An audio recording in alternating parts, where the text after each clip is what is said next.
खुलुमबाय बे समाव बडलेण्ड एंखं टेलिभिजननि स्टुडिअ आंनि हा ब्रह्म दिनैनि गाहाय रादाबफोराव दङ। दैबानाजों मोगा-मोगि जानांनाय नखरफोरनो 15,000 रां अनसुंथाइ होनाया जागायबाय। कसुवायाव हाग्रानि मैदेरनि उदखार गंथाम नखरखौ थेर-बेथेर खालामदों। बजालुनि बाथुवायाव रेलजों सौजाना 2 सुबुंनि जिउ खहा। पलासबारियाव मैदेरनि गाग्लोबनायाव 60 बोसोर सुबुंनि जिउ खहा। मरिगावआव सारअन्थाइ गावनानै सासे आइजोनि जिउ खहा।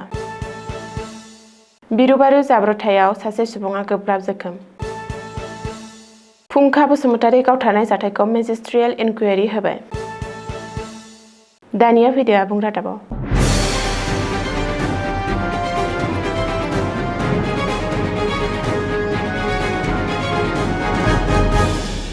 खर'सा आसामनि 4 जिल्लायाव गोब्राब दैबानायाव मोगा-मोगि जानांनाय नखरफोरनो रायजो सरकारनिफ्राय 15,000 राङै अनसुंथाइ होनाय हाबाफारिया दिनैनिफ्राय जागायबाय। गिबि मन्थ्रि ड हिमन्त बिश्व शर्माया दिनै खौरांगिरि मेलनि गेजेरजों बेखौ मिथिहोदों। मख'नो गोनांदि ड हिमन्त बिश्व शर्माया दिनै दैबानायाव मोगा-मोगि जानांनाय 4 जिल्ला फारियै शिबसागर, चराइदेव, जरहाट आरो गलाघाटनि नखरफोरनो 15,000 रां अनसुंथाइ होनाय बिथांखिखौ डिब्रुगड़निफ्राय भार्चुएलि बेखेवनानै होयो।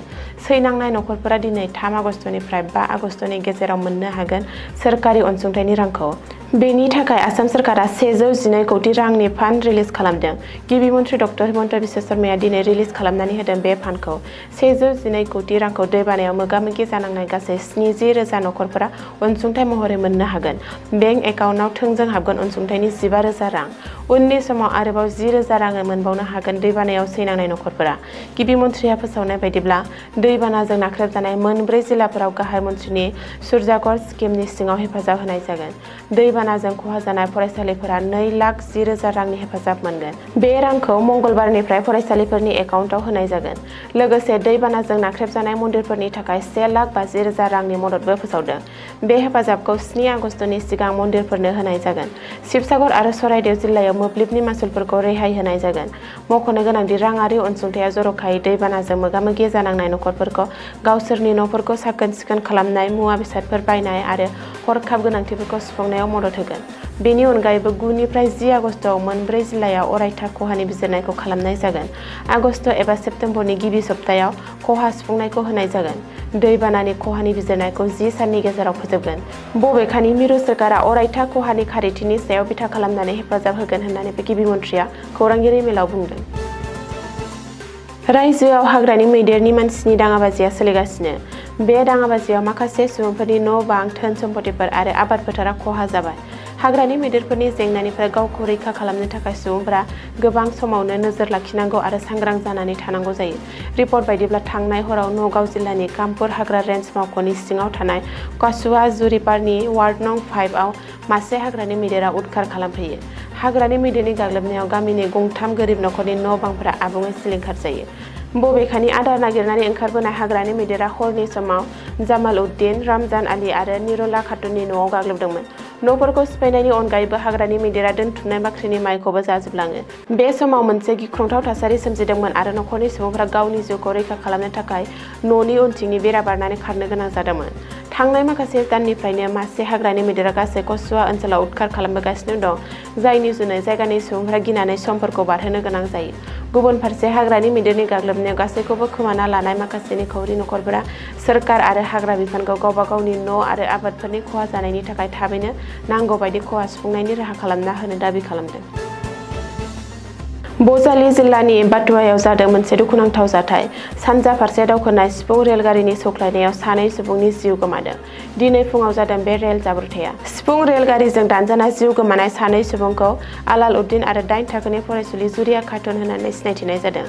जुरिया खातुनआ कुरबाहानि जनाकी गोजौ फरायसालिनि 8 थाखोनि फरायसुलिमोन। रिपर्ट बायदिब्ला जुरिया खातुनआ दिनै फुङाव रेल लाइनखौ बारस'नो नाजानाय समावनो सिफुं रेलगारिया सौख्लायफैनायाव जिउ गोमायो। गुबुन फारसे जुरिया खातुनखौ रैखा खालामनो थांनानै अबथिरा जिउ गोमायो बजालि बरबरीनि थागिरि आलाल उद्दिनाबो। फरायसुलिखौ रैखा खालामनो नाजानाय समावनो रेलगारिया सौख्लायफैयो आलालखौ। बे जाथाया ओनसोलाव बयखौबो दुखु मोनहोदों आरो दुंहाव थासारि सोमजिहोदों आरो खुद्रिनाय रायजो राजाफ्रा रेल लाइनखौ जथेनानै सोमावसारनायनि हाबाफारि बानजायो। पलासबारि ओनसोलाव समबार फुंबिलियाव हाग्रानि मैदेरजों गाग्लोबजानानै 60 बोसोर बैसोनि सासे सुबुङा जिउ खहा जानायनि उनाव ओनसोलाव मानसि आरो मैदेरनि दाङाबाजि बांनायनि सायाव जिंगा सिखांदों। जिउ खहा जानाय सुबुंखौ कचपारानि भलानाथ दास होननानै सिनायथिदों। खौरां मोननाय बायदिब्ला मैदेरजों गाग्लोबजानाय गोब्राबै जोखोम जानाय भलानाथखौ गामिनि सुबुंफ्रा खाथिनि देहा फाहामसालियाव लानानै थांनाय समाव बियो लामायावनो जिउ गोमायो। बे दुखुनांथाव जाथाया ओनसोलनि साफ्रोमबो सुबुंफोरखौ दुखुआव साग्लोबहोदों। बे समाव जायगानि थागिरिफोरा खुंथायखौ जाथायनि सायाव थाबैनो राहा लानो थाखाय खावलायगासिनो दङ। मरिगाव जिल्लायाव रबिबारखालि दुब्लियाव खामानि मावबाय थानाय समाव सारअन्थाइ गावनानै सासे आइजोआ दुखुनांथावै जिउ गोमायो। थैनाय आइजोखौ लाहुरिघाट तहसिलनि सिङाव थानाय लावफुरुङा गामिनि रितु पटर होननानै सिनायथिदों। रिपर्ट बायदिब्ला बे जाथाय जानाय समाव रितुआ गाज्रि बोथोरनि समाव गोबां गुबुन आइजोफोरजों लोगोसे दुब्लियाव खामानि मावगासिनो दंमोन। नुगिरिफ्रा फोरमायदों दि बे जायगायाव हरखाबै सारअन्थाइ गावनायनि जाहोनाव रितुआ गोब्राब जोखोम जादोंमोन। बेनि उनाव लोगो मावथिफोरा थाबैनो खाथिनि क्लिनिकआव फाहामथाय होनो होननानै लानानै थांदोंमोनब्लाबो डक्टरा रितुखौ थैबाय होननानै फोसावो। दैज्लां बोथोरनि समाव लांदां जायगायाव खामानि मावनाय समाव आबादारिफ्रा बबे समाव मा खैफोदजों मोगा-मोगि जानो गोनां जायो बेखौ लानानै थागिरिफोरा जिंगा सिखांदों।